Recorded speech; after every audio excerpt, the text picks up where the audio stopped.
Buenos días, muchas gracias por participar de nuestro Ipsos Talk, la opinión pública peruana en tiempos de COVID-19. En esta oportunidad revisaremos con Alfredo Torres los últimos resultados de nuestra encuesta mensual dirigida a la opinión pública peruana a nivel nacional.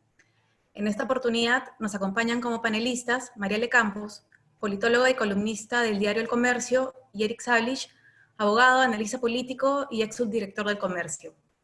Durante la presentación, si tienen alguna duda, comentario que quieran compartir para el final de la sesión, les pedimos que lo pongan en la parte de preguntas y respuestas. Los dejo con Alfredo, muchas gracias. Muy buenos días a todos.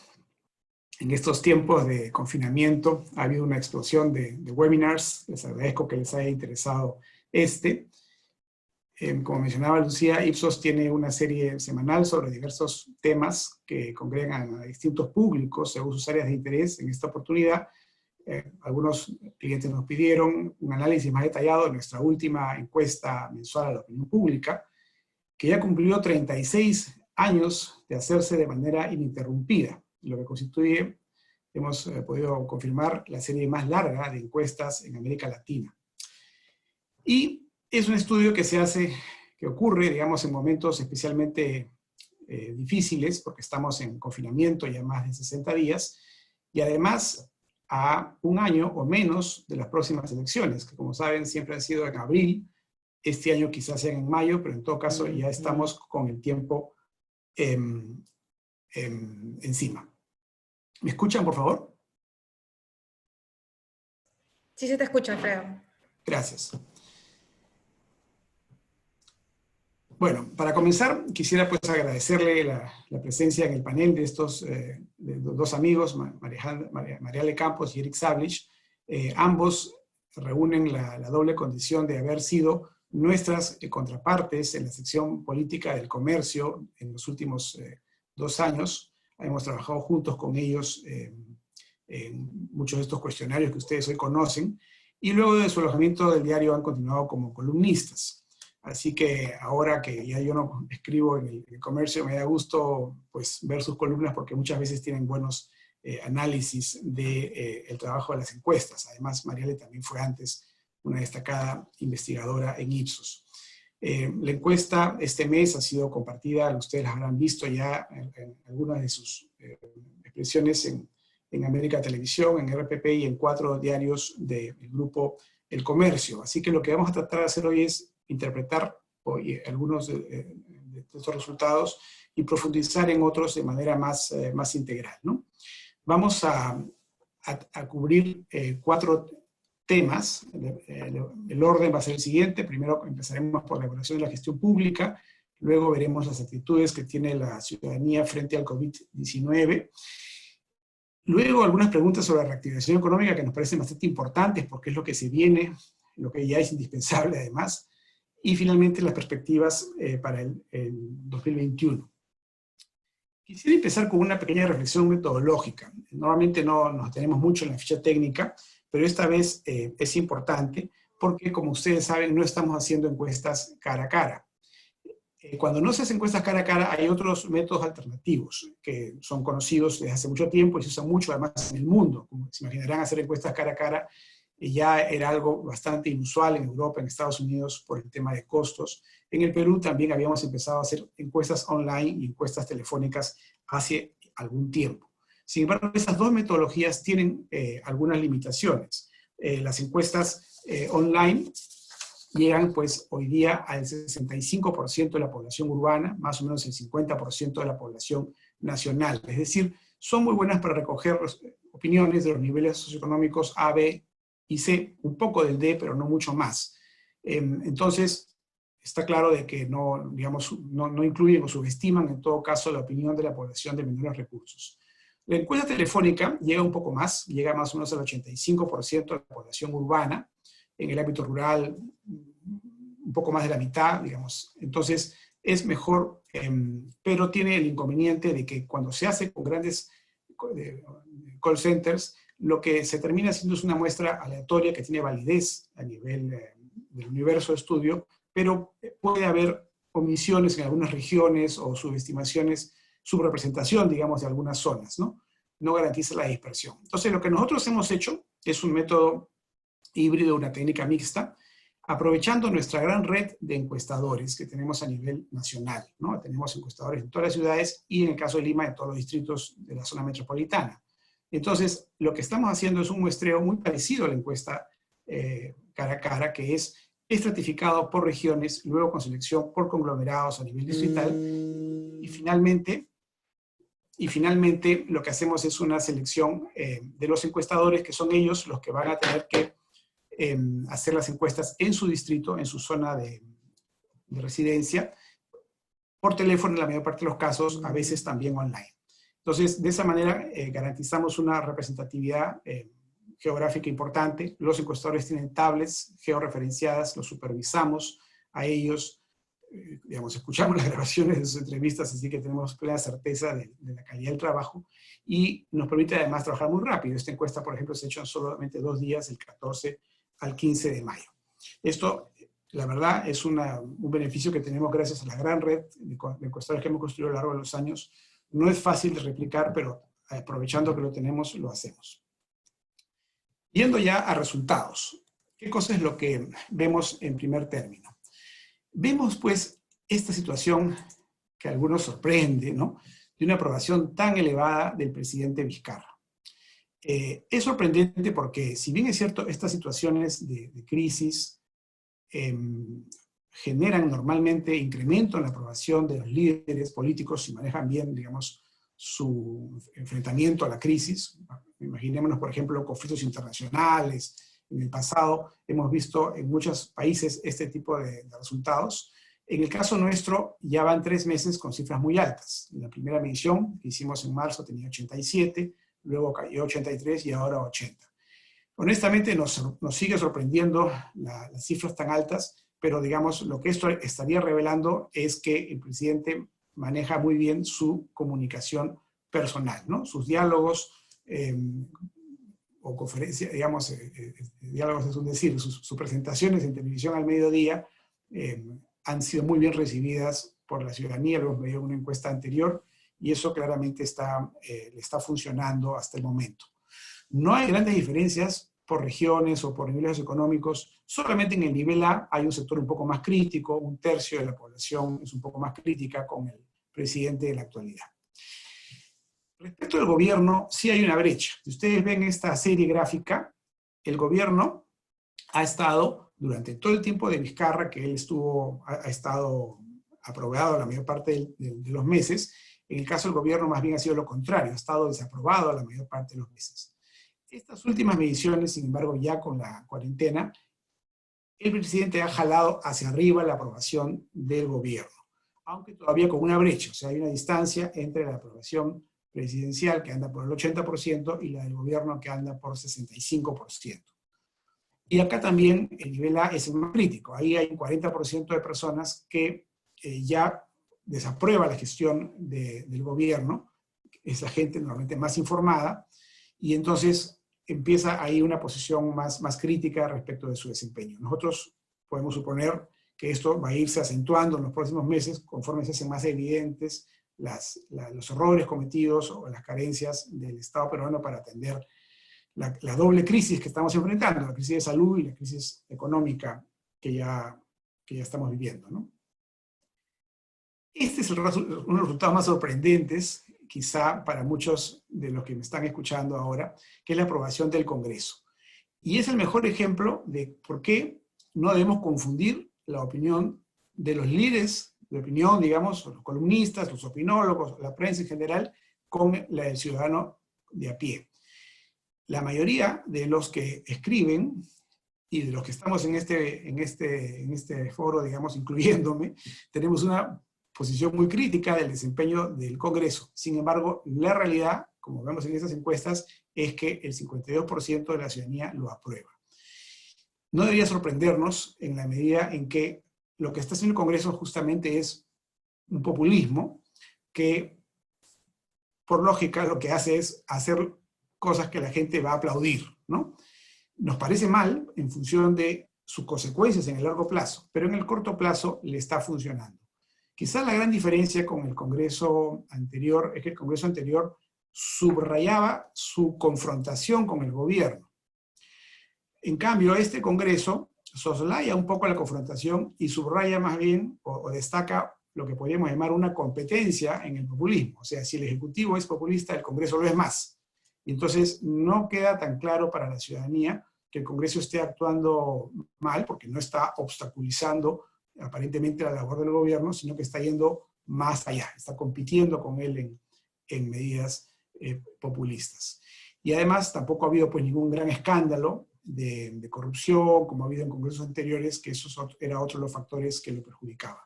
Esto es muy grave porque con este tipo de resultados me temo que el Congreso va a continuar pues por esta senda que tiene daño en el mediano plazo, ¿no?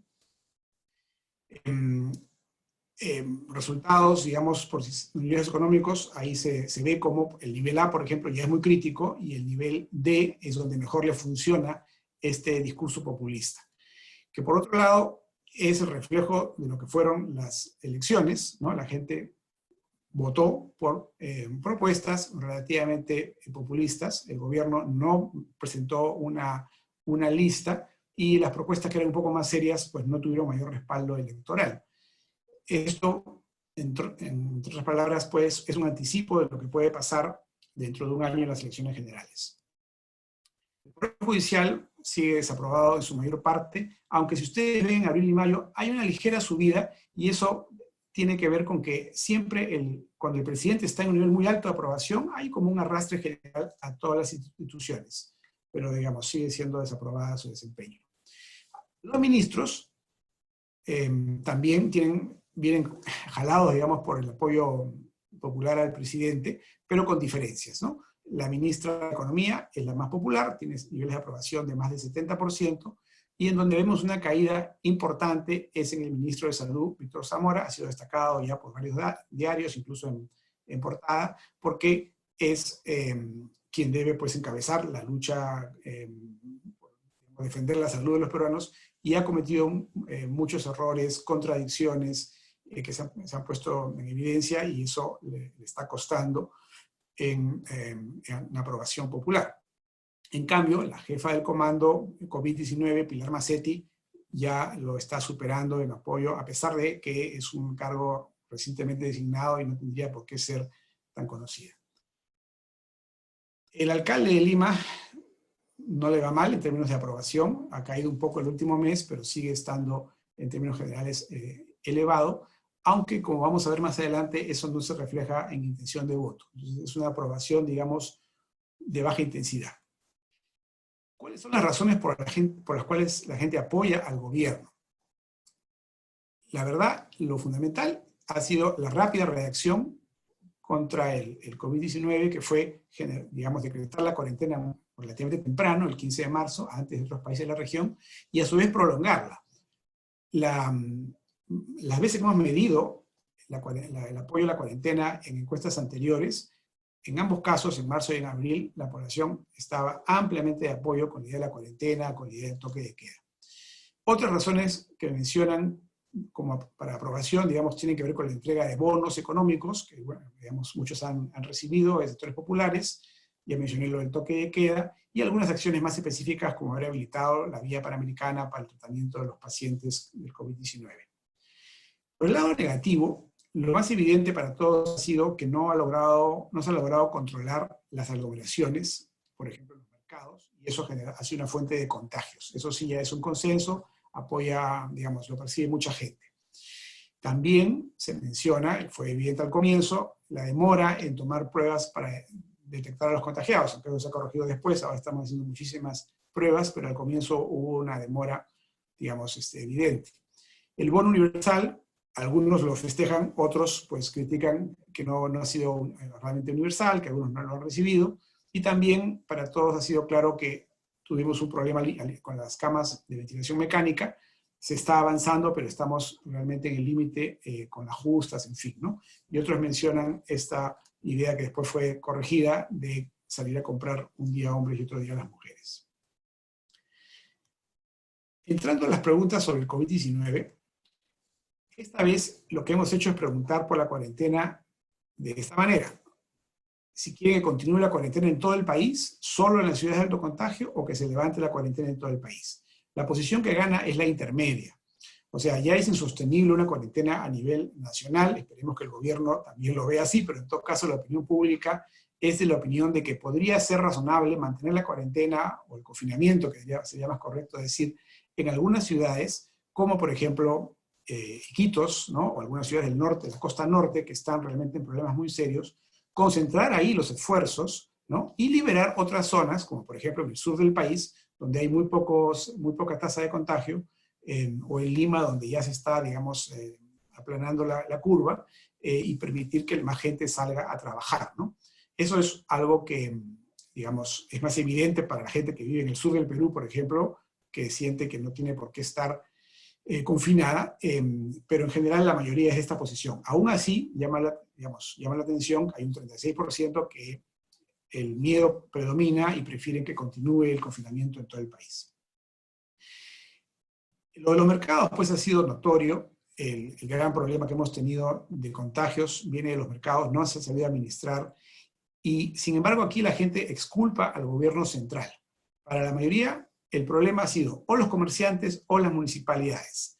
Es cierto que las municipalidades distritales tienen la responsabilidad sobre los mercados, sorprende en todo caso que la ciudadanía lo sepa y lo perciba así, pero sobre todo también responsabilizan a los propios comerciantes por no haber cumplido los protocolos de cuidado de la salud, aforo y distancia social.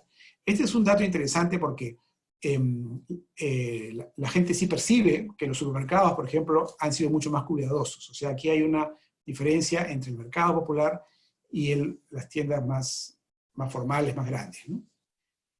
¿Qué cosa le preocupa a la población de estos primeros meses ya de crisis?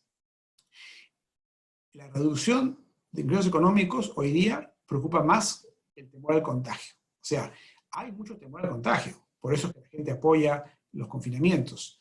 Pero hoy día ya superó la preocupación por la reducción de la economía. El temor al contagio además varía según zonas, ¿no? En el caso del oriente, por ejemplo, es muy alto, en el caso del sur, ya lo mencioné, es mucho menos. También ha habido problemas para conseguir ciertos productos, y problemas, digamos, emocionales, como no poder visitar a familiares o amigos, a veces pareja, pero lo central está en estos dos grandes temas, ¿no? La economía y el temor al contagio. ¿Por qué la economía es importante? Porque hay 41% de personas entrevistadas que declaran que se han quedado sin trabajo, que no están percibiendo ingresos por lo que era su trabajo. Es decir, esto incluye personas dependientes que han perdido su empleo, personas independientes que no pueden trabajar porque están confinadas. Y cuando hablamos de dependientes, hay que tener en cuenta que hay los dependientes formales, que de repente han tenido algún tipo de compensación, ¿no? Retirar sus CTS, qué sé yo, pero también hay dependientes informales, hay dependientes que trabajaban en microempresas, en pequeñas empresas, que simplemente se han quedado sin trabajo y no han recibido nada. Hace un mes hicimos la encuesta, salió bastante parecido, 42%. ¿Cuál es la diferencia? La vamos a ver digamos, en la última línea de repente, donde en ese momento el 3% decía que se estaba saliendo a trabajar porque lo necesitaba sin estar autorizado, y hoy día eso ha subido a 7%. O sea, ya hay gente que está saliendo a trabajar, probablemente la cifra es incluso mayor, no necesariamente nos lo han confesado a los encuestadores, pero sí hay un tema de que la gente ya, al quedarse sin ingresos, sin ahorros, tiene que salir a trabajar. Observen también que esta encuesta es a todas las personas. Entonces hay un 20% que nos dice, soy estudiante ama de casa, jubilado, no trabajo habitualmente. Si sacáramos ese 20%, en realidad nos estaríamos quedando con lo que sería la PEA. Ese 41% se convierte en 51%. O sea, en realidad, de la PEA, la mitad de la gente hoy día está sin percibir ingresos. ¿Quiénes están en teletrabajo? Probablemente la mayoría de nosotros, una minoría, 13%. Quienes están siendo a trabajar autorizados por el gobierno, también una minoría, como 10%, ¿no? Y quienes reciben sueldo sin trabajar, una minoría decreciente, era 11% en abril, hoy día es 8%. Evidentemente esto tiene grandes diferencias por niveles. Entre los más pobres es más frecuente la primera respuesta de que se han quedado sin trabajo, sin ingresos. En el nivel A es más frecuente la respuesta del teletrabajo. y también entre los más pobres es más frecuente la respuesta: estoy saliendo a trabajar porque, digamos, lo necesito, aunque no esté autorizado. ¿Qué va a pasar después de la cuarentena? La mitad de la población, 47%, planea seguir con su trabajo habitual. O sea, ya la otra mitad asume que no va a ser eso posible, ¿no? Hay un 20% que nos dicen, tendré que buscar un trabajo distinto. Un 13% que nos dice, no tenía trabajo antes y empecé a buscar uno. Esto es bien importante porque era gente que no estaba, digamos, en la actividad económica y que va a salir a competir con los que ya estaban, ¿no? Vamos a ir un poquito más rápido, pero aquí se ve esto con más claridad. Seguir con mi trabajo habitual son los planes del sector AB sobre todo, pero la tercera línea, la de no tener un trabajo y empezar a buscar uno, son sobre todo jóvenes de nivel D. O sea, gente que estaba estudiando, probablemente en escuelas técnicas, universidades, y que hoy día ya es consciente que no va a poder seguirlo haciéndolo y que va a tener que ir a buscar ingresos para apoyar, digamos, a su familia. Sobre la reactivación económica, a pesar que la gente, digamos, apoya un confinamiento parcial, sí cree que deben reactivarse una serie de actividades, ¿no? Fábricas, tiendas de servicios esenciales como ferreterías, ópticas, tiendas de repuestos, etcétera, construcción civil, incluso oficinas, aunque probablemente eso muchos vamos a seguir en teletrabajo un rato más. En restaurantes ya está más dividida la opinión, y lo que sí la gente posterga es aquello que son tiendas, digamos, de actividades aparentemente menos esenciales, como la ropa, y todo lo que son espacios que implica, pues, que se encuentren muchas personas, ¿no? Las universidades y los colegios. O sea, si es fuerza por la opinión pública, no tenemos universidades y colegios abiertos por varios meses más. El tema del transporte es lo que más preocupa cuando se abran, cuando volvamos a la actividad económica, porque naturalmente los vehículos van a tener que llevar menos pasajeros para reducir, pues, el nivel de contagio, ¿no? Y la gente es consciente de eso, y por eso muchos, a pesar de que se termine la cuarentena, van a procurar seguir trabajando en su casa. Y eso no solamente es teletrabajo, puede haber trabajos manuales también en la vivienda.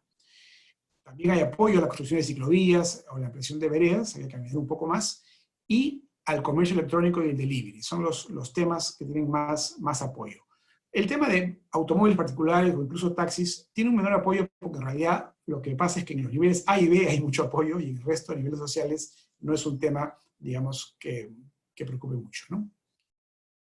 Un resultado positivo de esta encuesta, que lo hemos destacado, en varios medios lo han destacado, es que aquí sí, en el tema de la salud, de la seguridad, la gente valora más a las empresas formales que a las informales. En muchos otros casos hay una cierta simpatía por el informal, aquí sí la gente la tiene clara. Es muy probable que una empresa formal cumpla con los protocolos sanitarios, no es probable que una empresa informal lo haga. Y también se da la misma diferencia entre las empresas más grandes y las pequeñas. En cualquier otro tema, la empresa pequeña tiene mejor imagen.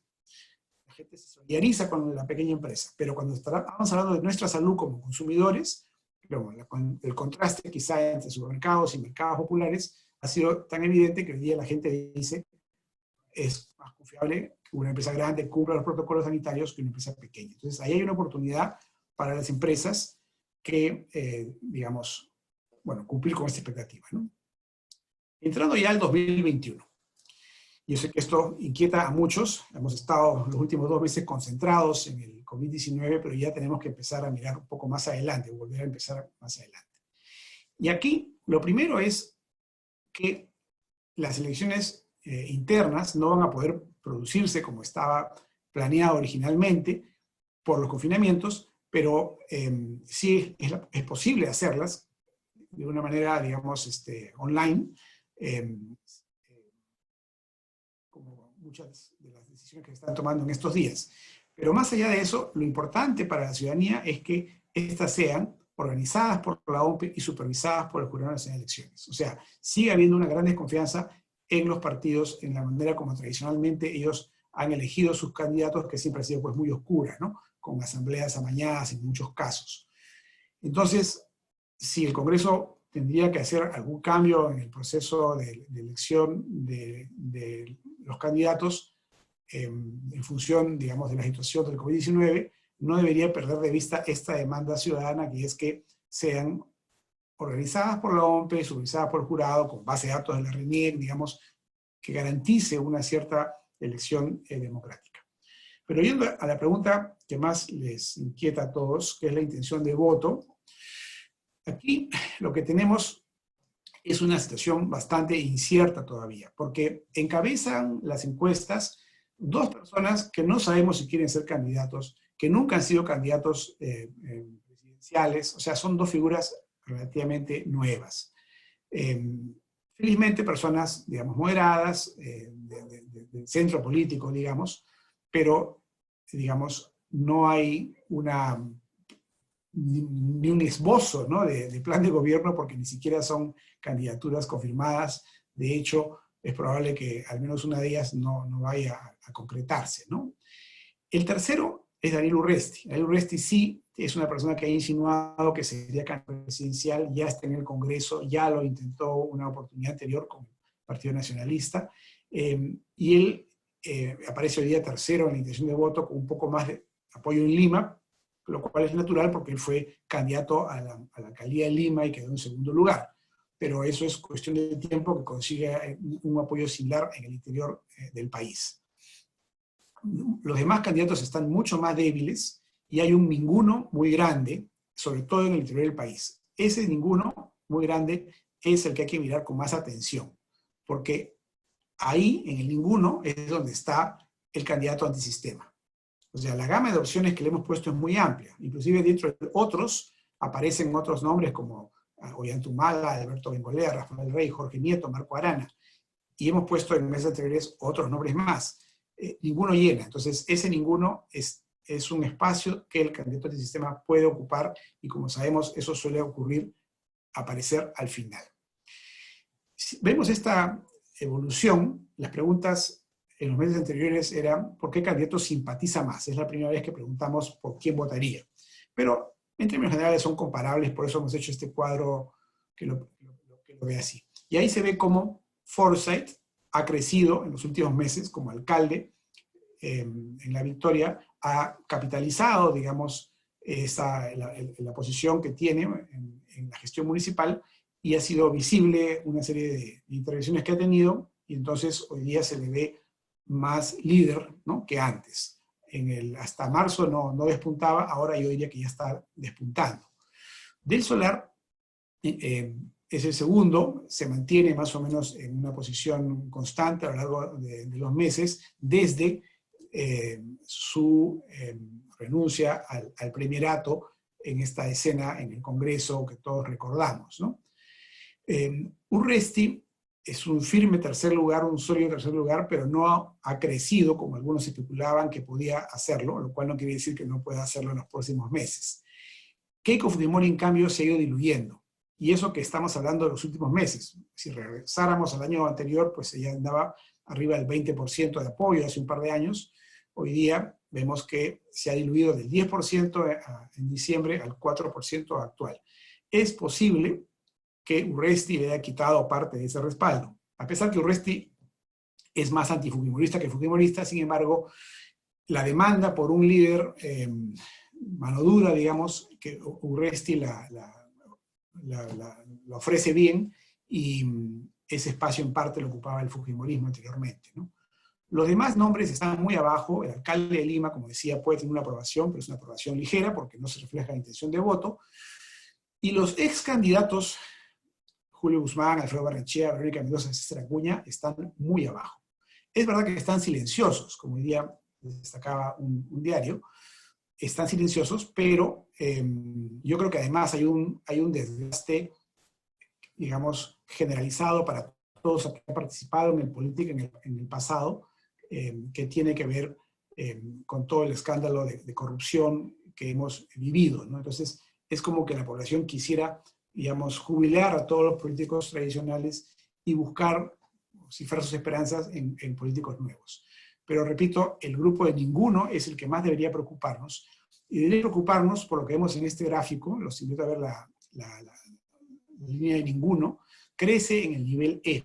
O sea, los sectores de menores recursos, y recuerden que esta encuesta es urbana, falta toda la población rural, que es otro 20% más de la población, es la que no le entusiasma, ni Forza, ni el Solar, ni Uresti, ni los demás. Entonces, ahí hay un espacio que hay que ir mirando. La prensa tiene ahí una oportunidad para investigar qué ocurre, digamos, en el interior del país. Ojalá pueda hacerlo, porque puede haber ahí una sorpresa que no estamos viendo. Hemos medido, adelanto una respuesta a una posible pregunta, hemos medido en Taurumala, en encuestas anteriores le hemos medido, y ha sacado más de 10%. No lo medimos regularmente porque él en principio está en prisión, no puede ser candidato en 2021. Pero en el Perú, digamos, todo puede pasar, vemos el Congreso está dando leyes que no esperábamos, hay gente en el Congreso que ya está dando de postergar las elecciones, así que, digamos, hay que estar muy atentos porque no sabemos qué cosa puede pasar más adelante, pero ese sector ninguno, no nos confiemos, no es me da lo mismo cualquiera, sino es no me gusta ninguno de ellos, quiero votar por alguien diferente. Entre los de arriba, si se ve con claridad, Forsyth ha logrado un posicionamiento bastante conveniente en el nivel C. Del Solar, en cambio, está con un posicionamiento muy AB, parecido al que tenía PPK, digamos. Y Urresti ha logrado entrar más abajo, ¿no? Al nivel D, un poco más masculino que femenino por su estilo, pero en todo caso está en el sector popular con más fuerza que los demás.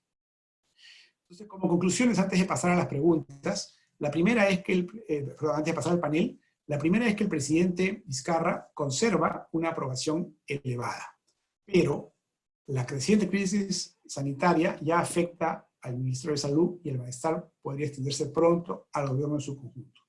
Si a eso le sumamos la crisis económica, de la cual la gente todavía no es muy consciente, porque cree que cuando salga va a volver un poco al mundo anterior, la aprobación pues, podría caer más rápido de lo que él quisiera, ¿no? Justamente el tema económico, como les decía, ya empieza a predominar, ¿no? Entre la angustia económica y el temor del contagio, la mayoría ya está demandando reapertura de fábricas y otras actividades económicas. Pero al mismo tiempo, con un confinamiento para otros, de repente que no afecte a uno su posibilidad de trabajar, o confinamiento parcial en el sentido de que pues, se mantenga el toque de queda, o que el autoconfinamiento, es decir, la gente va a trabajar y regresar a su casa, no tiene intenciones de hacer mucho más que eso. La situación económica es dramática, como les decía, si hablamos en términos de PEA, el porcentaje de gente que se ha quedado sin ingresos o sin empleo ya no es 40, es 50%, es tremendo. La mayoría de ellos planea buscar un trabajo distinto o un nuevo emprendimiento en cuanto pueda hacerlo. Esos son los planes hoy día en casa, pero la verdad es que la situación va a ser muy difícil cuando salgan, entre otras razones porque va a haber más gente buscando este empleo, ¿no? Incluido muchos estudiantes o amas de casa que no trabajaban. Entonces, vamos a tener un incremento de la informalidad importante también en los próximos meses. Y por último, con respecto al 2021, continúa la incertidumbre.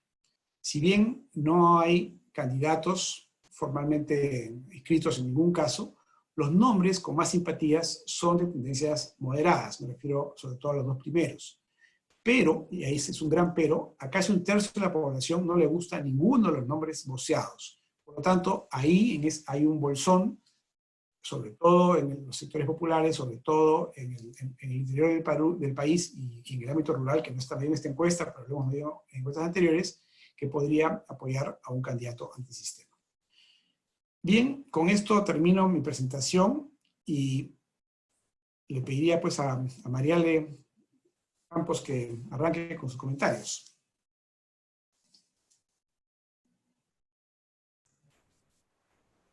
Supongo que tiene que sacar el micrófono, encender el micrófono.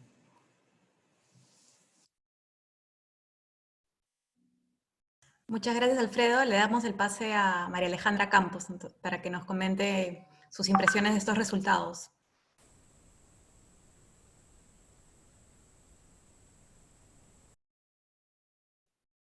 Ahora, sí. Ahora Ya sí. se te escucha. Sí, Ya. se te escucha.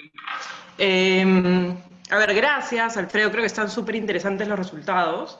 Voy a destacar 3 temas y medio que me han parecido particularmente llamativos, ¿no? Lo primero es evidente la altísima aprobación de Vizcarra. O sea, 3 meses seguidos por encima del 80% no es una cosa normal en este país, por lo menos no pasa desde hace 30 años que he podido revisar, ni siquiera Fujimori lograba tener esos niveles de aprobación.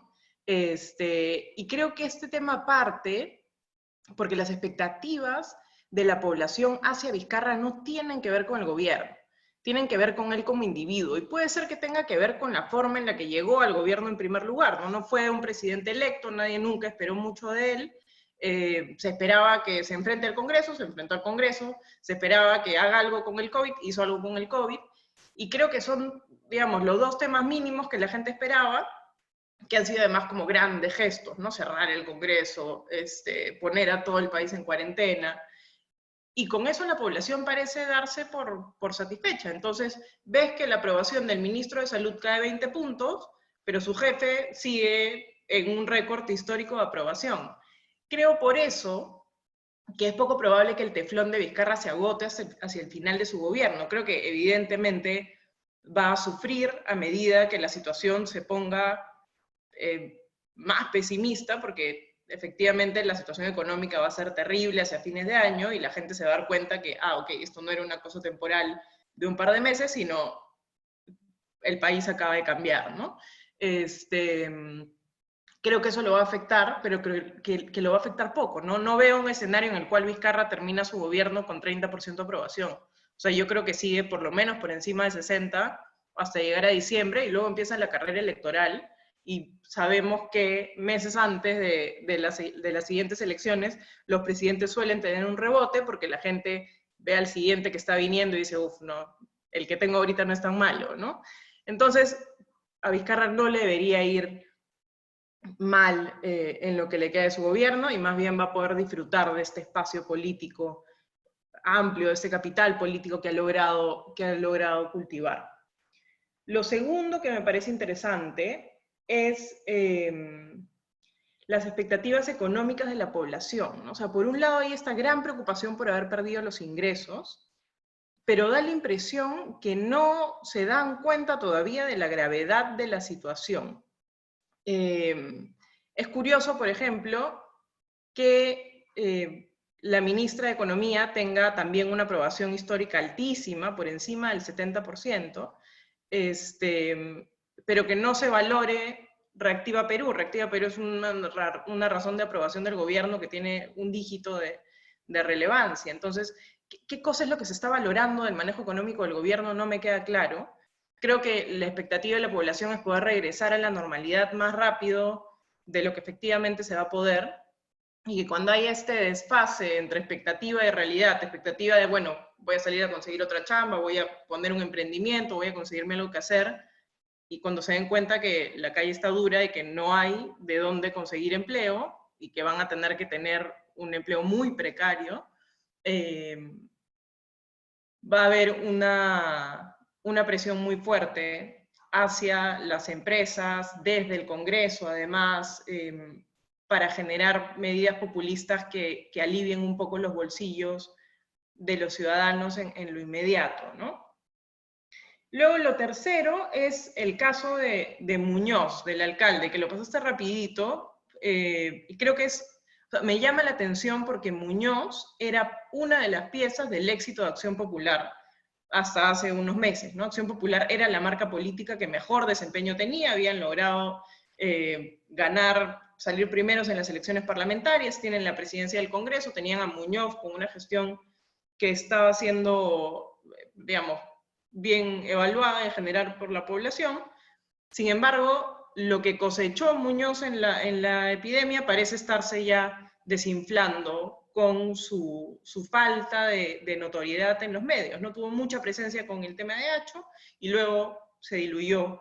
Y creo que esto le va a pesar a Muñoz, que también como candidato ha caído en su intención de voto, y le va a pesar a Acción Popular, que necesita con urgencia un Delfín que llevar al 2021, porque si no es una marca que se está desgastando en el Congreso, se está desgastando en el municipio, y no tiene un candidato que ya está empezando a sembrar lo que necesitan cosechar en el 2021. Y en esa línea, pensando ya en las próximas elecciones, yo discrepo en que haya tanta incertidumbre. Me parece más bien que esta encuesta confirma que ya hay un candidato viable, que es Forsyth, que todavía no ha dicho que va a postular.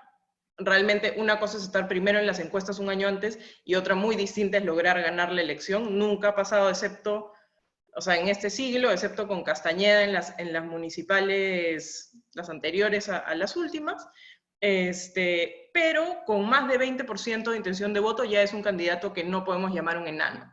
Hasta hace 2 meses antes de la pandemia, ningún candidato estaba por encima del 10 u 11%, y eso sí era un porcentaje con el cual uno ni llega a segunda vuelta. Entonces creo que lo de Forsyth es interesante. Del Solar, yo entiendo que no va a postular, y en privado lo ha dicho en numerosas reuniones, entonces lo descartaría. La cosa es a dónde se va el voto AB del Solar, que no quiere participar en las elecciones, y más bien Urresti, que ya está despotricando en Twitter, dicho sea de paso, de la encuesta.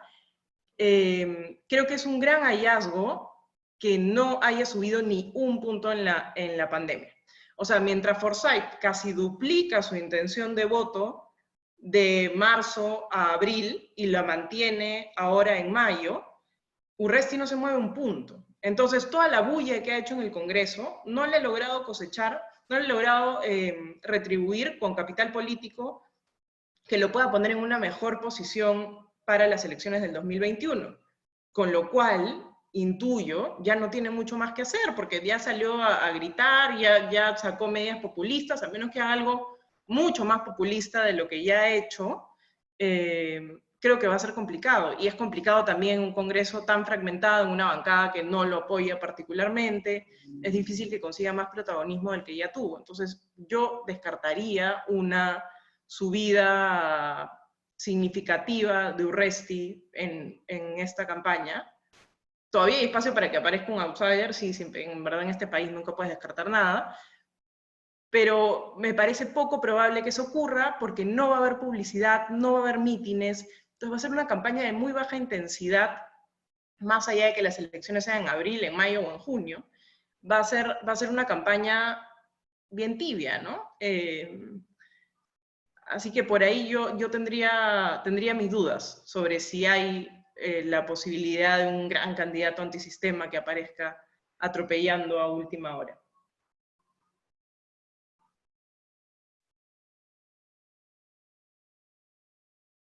Muchas gracias, Mariale. Ahora le pasamos la palabra a Eric Sablich. Gracias, Eric. Hola, gracias, Lucía. Buenos días a todos. Y nada, primero gracias a Alfredo de Ipsos por la invitación. Hola, Mariale.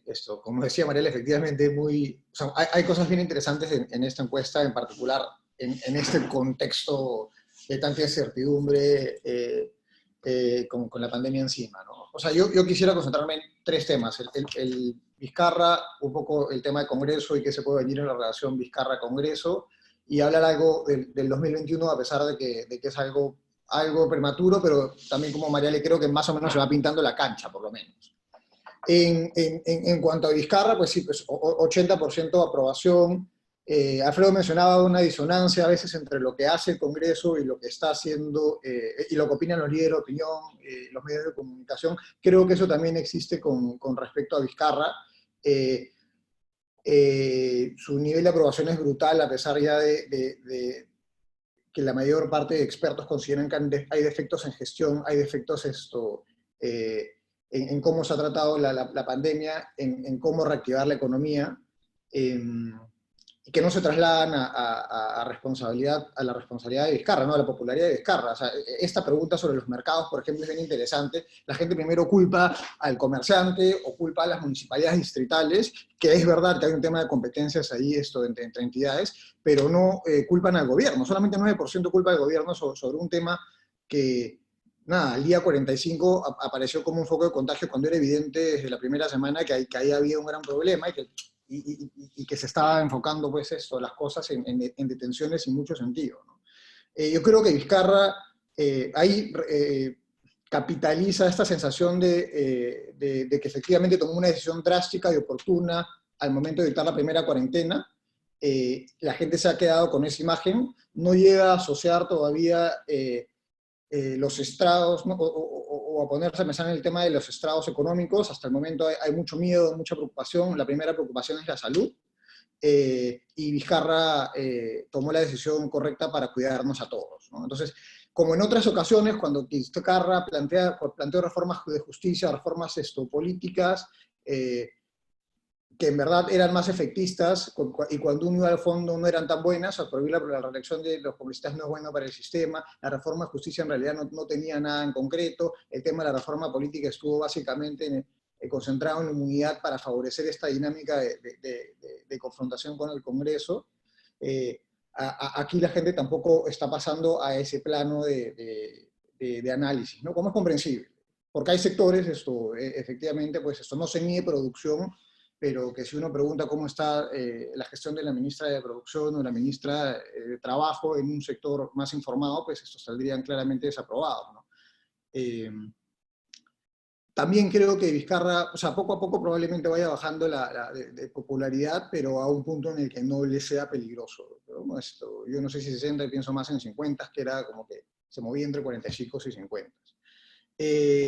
En cuanto al Congreso, bueno, Vizcarra le usaba mucho este tema de la confrontación con el Congreso, pero no es el mismo Congreso, no es un Congreso aprofujimorista, la cara del Congreso no es finalmente la de Keiko Fujimori, no le va a ser tan fácil confrontar.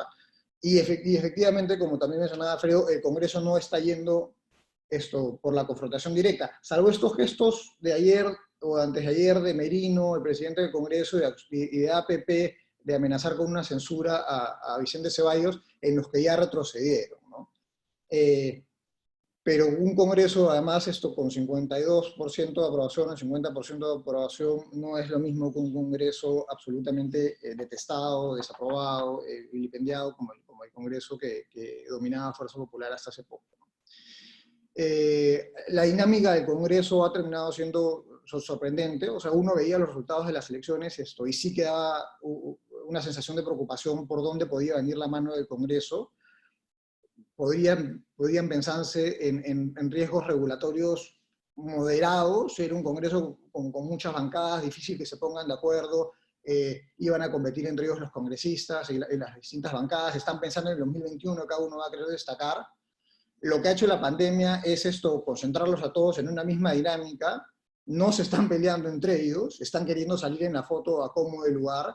El Ejecutivo cometió pues error de no endosar o de no participar en las elecciones parlamentarias y por tanto no tiene ninguna representación. Y fiel a su estilo tampoco ha hecho muchos esfuerzos por crear una relación de cooperación, de darles un espacio a los congresistas para que aparezcan en la foto. Y lo que ha hecho el Congreso pues es capitalizar, bueno, es tratar de meterse con proyectos claramente de corte populista, mercantilista, pero por tanto favorables, o sea, visto favorablemente por la mayoría, ¿no? AFPs, colectiveros, peajes, cosas que gente que, nada, nos puede preocupar un poco más el tema del modelo, para el Congreso no son importantes. Se vienen temas como las AFPs, está el proyecto de desalojos, hoy hay un pleno salud, el impuesto a la solidaridad. O sea, yo sí veo con preocupación a dónde va el Congreso, sobre todo porque ve las encuestas y van a sentir claramente que tienen un respaldo a lo que han venido haciendo. No creo que el nivel de confrontación, no creo que ninguno de los dos poderes quiera elevar mucho el tono de la confrontación. No creo que lo convenga a ninguno. Ni al Congreso enfrentarse con un presidente popular, ni al Ejecutivo presentarse con este Congreso también. Y más al Ejecutivo en una coyuntura en la que tiene que hablar mucho de unidad y de todos empujamos el mismo carro, ¿no? Y finalmente, con respecto al 2021, también planteo una dinámica distinta a las elecciones, a los procesos electorales previos. No tenemos elenco estable de ex candidatos o de ex presidentes o de ex alcaldes que con todos sus defectos, sus enormes defectos, más o menos que sabíamos por dónde se movían y por dónde iban, ¿no? Ahora tenemos tres candidatos, dos de ellos no se sabe si se van a postular o no, Orresti tampoco lo ha dicho, ninguno de los tres tiene un partido propio. Creo que la encuesta refleja por un lado que, o sea, están presentes los más reconocibles. Forsyth, que tiene es conocido por su trayectoria deportiva, en cosas. Salvador del Solar ya era conocido antes de ser ministro de Cultura, después fue primer ministro, muy asociado con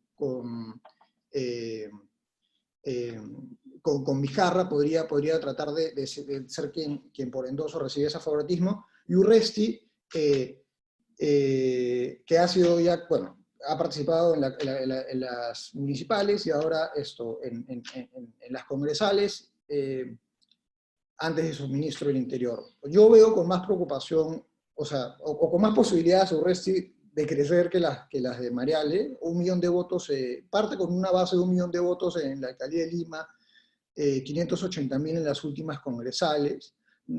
Si bien no ha crecido en esta coyuntura de la pandemia, tampoco creo que le convenga tanto crecer tan pronto. Y finalmente lo que tiene que hacer Urresti es meterse a segunda vuelta, ¿no? Y en segunda vuelta todo puede pasar. Y de 11 a 17, 18, ya estás ahí.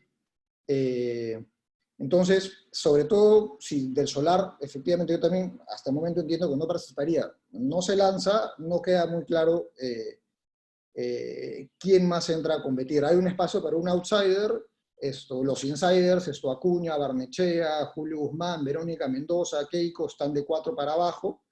Entonces puede entrar alguien más, pero yo creo que Urresti se mantiene expectante. Y en general creo que la línea, a ver, hacia el 2021 no pinta muy favorablemente en términos de qué van a proponer, ¿no? O sea, hay una competencia entre Ejecutivo y Congreso por ver quién es más populista, y hasta el 2021, con la crisis sanitaria y la tremenda crisis de desempleo, la recesión que va a haber, probablemente veamos muchas más cosas de lo que ya estamos viendo, ¿no? Controles de precios, intervencionismo, estatismo, mercantilismo. Y nada, esa es un poquito mi impresión de cómo se ve el panorama. Bueno, muchas gracias, María Alejandra, Eric, Alfredo. Tenemos bastantes preguntas y no mucho tiempo, así que vamos a tratar de condensar algunas. La primera tiene que ver bastante con la aprobación del Congreso, ¿no? Que es, como comentaban desde el inicio, se ha mantenido, y los riesgos que pueden significar, ¿no? Ya vemos 2 normas medio populistas, como el tema de la AFP, que igual no impacta a todos, pero se ha hecho y ha tenido bastante, al parecer, impacto, el tema de los peajes. Entonces, de manera más concreta, ¿qué otros riesgos regulatorios para las empresas podría significar, ¿no? que el Congreso siga apalancándose en estas medidas populistas? No sé si quiere tomar esa pregunta, puede ser Alfredo o... Yo arranco brevemente, porque no es sorpresa. Hemos hecho por años encuestas sobre las actitudes de la opinión pública respecto del modelo. Las empresas con las cuales hemos trabajado las conocen bien. La mayoría de la opinión pública siempre ha estado a favor de controles de precios, de incluso propiedad estatal en algunas empresas de sectores estratégicos. O sea, ese mensaje, por más esfuerzos que se han hecho a través de, digamos, de los medios de comunicación, no ha terminado de corregirse, digamos. Esa mentalidad existe. Entonces, ahora que tenemos un Congreso que compite, digamos, por ser más populista que el gobierno, el riesgo de mayores medidas regulatorias es fuerte, con el pretexto del COVID-19, y también pensaría que es fuerte el riesgo en las próximas elecciones. O sea, candidatos con ese tipo de mensaje pueden tener opciones importantes. Yo haría un apunte sobre el resultado, o sea, sobre el número. No es normal que un Congreso suba su aprobación en el segundo, de un mes a otro al inicio de su gestión. Normalmente caen. De hecho, no había pasado que un Congreso suba 5 puntos desde el 2001, que era un Congreso democrático, pues, ¿no? Volvía la democracia y tal, había mucha expectativa. En el 2006, 2011 y 2016 se mantuvo entre el primer y segundo mes. Con lo cual, realmente este es un respaldo bien grande a la forma en la que ha venido actuando el Congreso, y básicamente es un empujoncito a que sigan explorando en qué otros temas pueden empezar a meterse, ¿no? Sí, yo agrego, o sea, no hay una bancada que defiende el modelo tal y como lo conozcamos, ¿no? Quizás no es algo que tampoco hicieran muchas bancadas en el Congreso anterior, pero los riesgos eran algo menores, ¿no? Y sí siento que está creciendo este sentimiento desde el Ejecutivo, desde el Congreso, además de que el lucro es malo, la empresa privada es mala en esta coyuntura, ¿no? Entonces, ¿qué se puede venir? En cuanto a AFP, se ha empezado con este tema, pero se ha creado una comisión para reformar todo el sistema previsional, entonces de ahí puede salir cualquier cosa. Controles de precios, más rigidez laboral, porque hay que proteger al empleador, esto de la gran empresa. Está también el impuesto a la riqueza. O sea, el paso para el populismo sobra, lamentablemente. Gracias. Otra duda que también surge, creo que es esta disonancia que genera el alto nivel de aprobación que todavía mantiene Vizcarra con otros resultados no tan positivos, tanto en el control de la propagación del COVID, como en los resultados económicos que se ven que no son buenos y van a ser peores, y quizás ahorita también todavía existe un falso optimismo por parte de las personas de qué tan fácil va a ser recuperar su trabajo o conseguir un trabajo nuevo, ¿no? ¿Cómo ven un poco más adelante cómo va a ser ese choque, ¿no? con la realidad y la aprobación tan alta que mantiene ahorita Vizcarra y sus ministros? Me gustaría que los panelistas contesten primero. Bueno, yo creo que el choque va a ser durísimo a nivel personal, ¿no? Creo que todavía no, yo creo que lo comentábamos un poco antes, la mayor parte de la gente, si bien está sufriendo, ya está padeciendo algunos efectos inmediatos, ha perdido su trabajo y tiene muchos menos ingresos, todavía piensa pues que cuando se levante la cuarentena las cosas vuelven a la normalidad. Y uno de los problemas es que no se está hablando de eso, ¿no? O sea, tampoco hay un esfuerzo por comunicar que al lado de la crisis sanitaria hay una crisis económica, y lo que significa crisis económica en la vida de cada uno. Y eso es bien grave. De ahí a que se traslade a una caída en la popularidad significativa de Vizcarra, yo creo que no. Creo que Vizcarra se va a quedar en lo primero, gracias Vizcarra por imponer esta cuarentena, que era necesaria, y se irá erosionando algo su popularidad, pero como decía hace un rato, no a niveles que le resulten peligrosos, que lo pongan en una situación de debilidad. Y que Vizcarra termine su mandato con 50% de popularidad, esto para él es un golazo comparado a lo que hemos visto en los últimos años.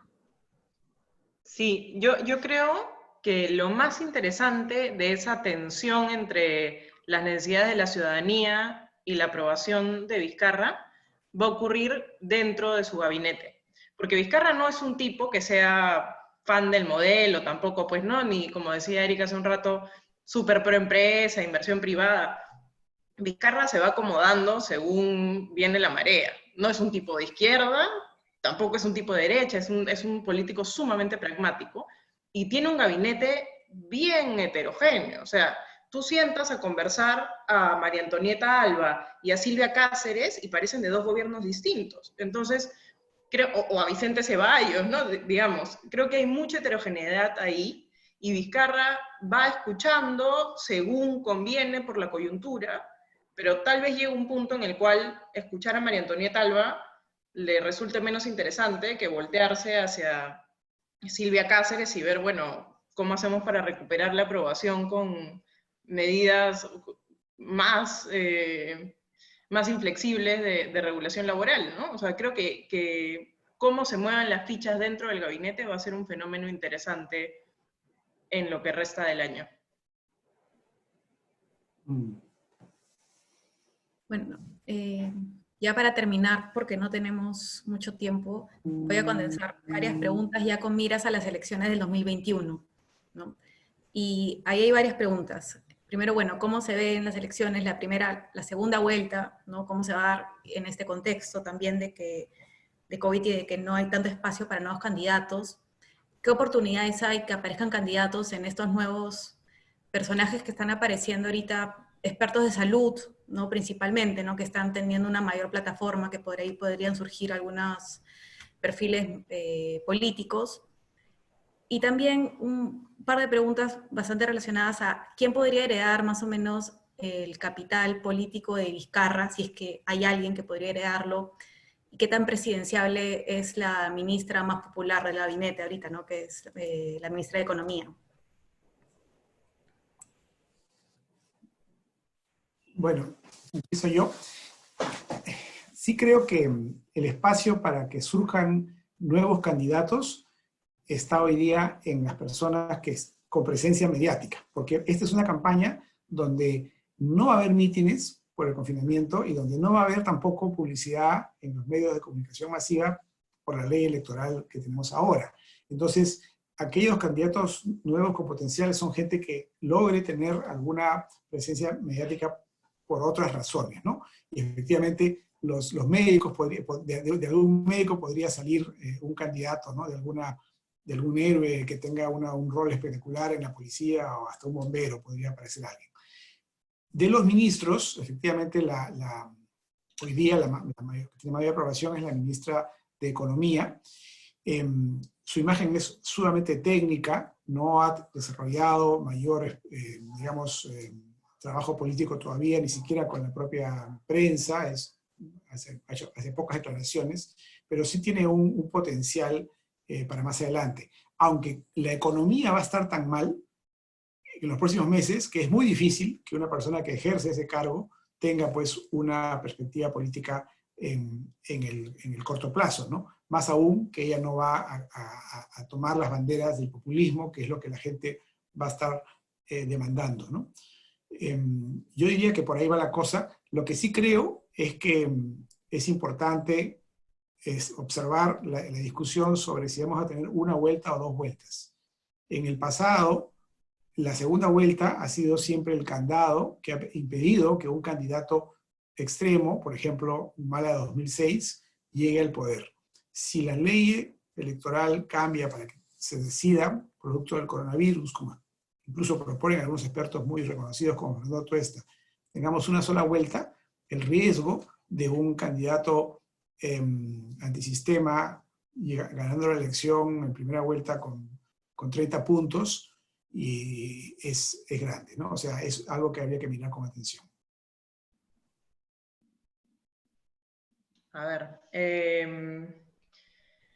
yo creo que la segunda vuelta va a ser una segunda vuelta de pequeñitos, ¿no? O sea, si el primero tiene 20% de intención de voto, ya me parecería un gran candidato, o sea, realmente puedes pasar a segunda vuelta con 15. Entonces, tienes a un 35% que se concentra en los dos primeros lugares. Por eso yo creo que necesitas una segunda vuelta. O sea, la propuesta de Fernando Tuesta, entiendo de dónde viene, me parece que subestima la falta de legitimidad que tienen los políticos en el país y cómo sí es necesaria una segunda vuelta para obligar a la gente a marcar y por lo menos sentir algún tipo de vínculo con el candidato. Creo que María Antonieta Alba sería una buena candidata. Discrepo con Alfredo en que tiene un perfil técnico, creo que si bien su fortaleza es lo técnico, hacia la opinión pública hay un tema más intangible de feeling que hace que tenga 70% de aprobación, porque las medidas técnicas que ha tomado en la encuesta salen en el fondo de la tabla respecto a relevancia para la opinión pública. Creo que la frase esta que dio a la entrevista del Comercio, que le hicimos María Rosa Villalobos y yo, el problema del Perú es que no todos valemos lo mismo, fue una entrada al mundo mediático muy fuerte y ha como mantenido esta imagen de una persona con mucha sensibilidad social. De ahí a que quiera postular, me parece que hay un trecho amplísimo, sería una locura que postule, bien posiblemente terminaría quemada, es súper joven todavía, la última vez que tuvimos un presidente así de joven ya sabemos cómo terminó la cosa, así que no dudo mucho que quiera postular, ¿no? La pregunta es, si María Antonieta no postula, ¿quién ocupa el lugar de Salvador del Solar, que alguna vez tuvo Julio Guzmán? O sea, ¿dónde está ese centro limeño? ¿Hacia quién se va? No me queda claro. Sí, bueno, primero yo también coincido en que no es el momento para hacer cambios tan drásticos como eliminar la segunda vuelta, ¿no? Se entienden las preocupaciones, pero además además de los peligros que mencionaba Alfredo, creo que no es el momento. O sea, creo que la gente va a sentir que le están cambiando las reglas de juego en medio de la emergencia. Y eso va a terminar además salpicando al gobierno de Vizcarra, que ya ha tenido, digamos, sus crisis constitucionales antes, ¿no? Con la disolución del Congreso.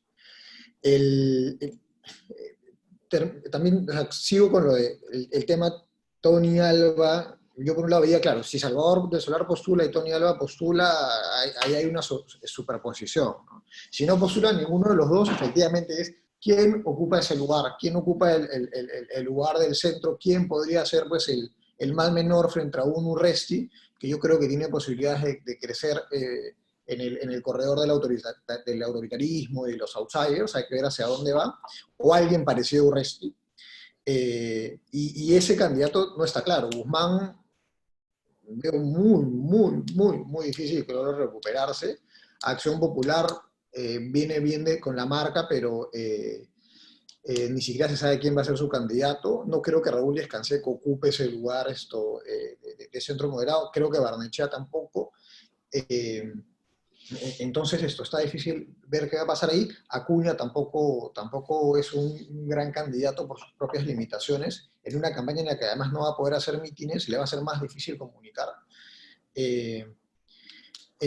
Entonces, y Forsyth hay que ver, uno, si es que se lanza, y dos, qué tono adquiere su campaña, ¿no? Y con quién se lanza. Lo hace con Somos Perú, que también tiene una marca conocida y sin grandes cuestionamientos, o trata de formar un movimiento propio o se junta con alguien más. Formar un movimiento propio, yo sé, a estas alturas, imposible.